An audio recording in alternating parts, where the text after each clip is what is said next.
How's it going, guys? In today's video, I'm going to be showing you how to clear a paper jam on your HP OfficeJet Pro printer. Now, this applies to all HP OfficeJet Pro printers that look like this, but they just all have different names and numbers. So such as the 8122E, 23E, 35E, 30, 32E, don't worry, these are all the same. So let's get straight into it. Now, the first place to look if you are having a paper jam is on the inside of the printer.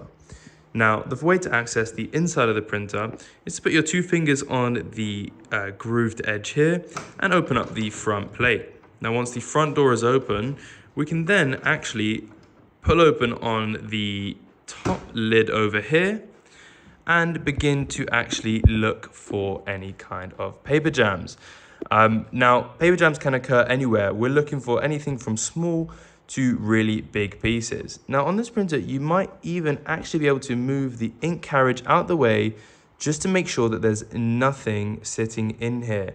You want to be very careful as well. There's a lot of thin pieces of plastic in here that really can't be removed or broken. The next place we're going to have a look on the inside is actually in the back here. This lifts up, and you can see we might have some pieces of paper in here, but more importantly, we can then actually look inside this section, and we can even lift up this back piece to have a look if there's any paper stuck on the inside.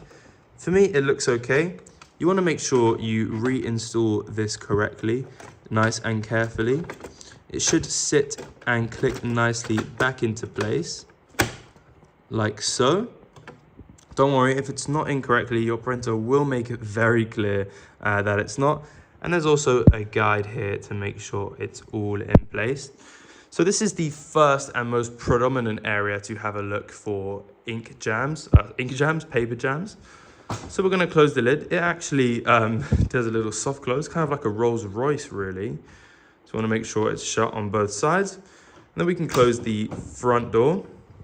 Now, the next thing we want to do is we can actually remove the paper tray, as sometimes paper jams are caused when the paper is feeding back into the printer.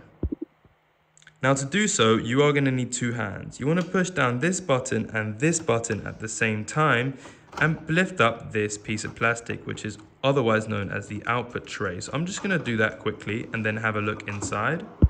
So I just removed it. This is what it looks like.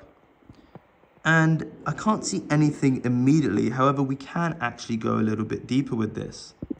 If you actually pull the paper tray out and then lift it up slightly like a drawer and then continue to pull it out, the entire thing can then be removed.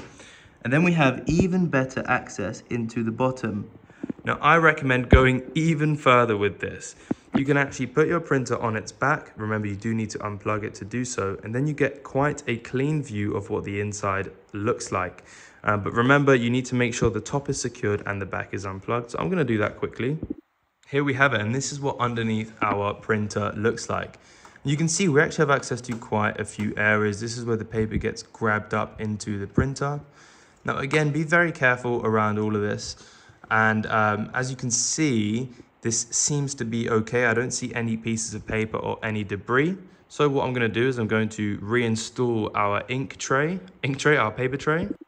Now, it's just worth saying that it's actually very easy to reinstall your paper tray, but you have to first put it in at an angle. The same way you would do is, let's say you have some drawers, like, you know, where you have your clothes inside. If you wanted to remove the drawer, you can't just put it in and out. You kind of have to put it in at an angle and then in. So that's okay. We've checked underneath the paper tray.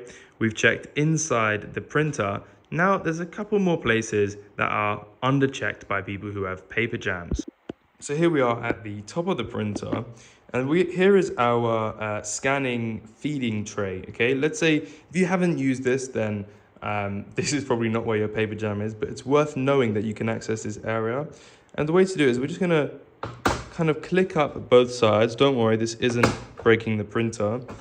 And there you can see we have access to the internals of the scanning tray. It's got this cool little kind of corky material there.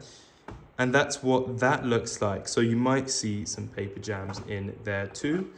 When you're done, obviously make sure that is clicked down. You can also lift up this tray just so you can get a good look on the inside of there if there's anything. And guys, those are pretty much all of the areas that you can look for a paper jam. I really hope this video helped. If it did, please subscribe and like. And leave a comment if you have any more questions. We answer all of our comments on this channel so far. And if you have any other issues with this printer, like you want to connect it to a Wi-Fi, click the link in the description and check out our channel. We found every issue that people have with this printer, and we showed you guys how to fix them. So have a fantastic day. I've been Professor Printer, and goodbye.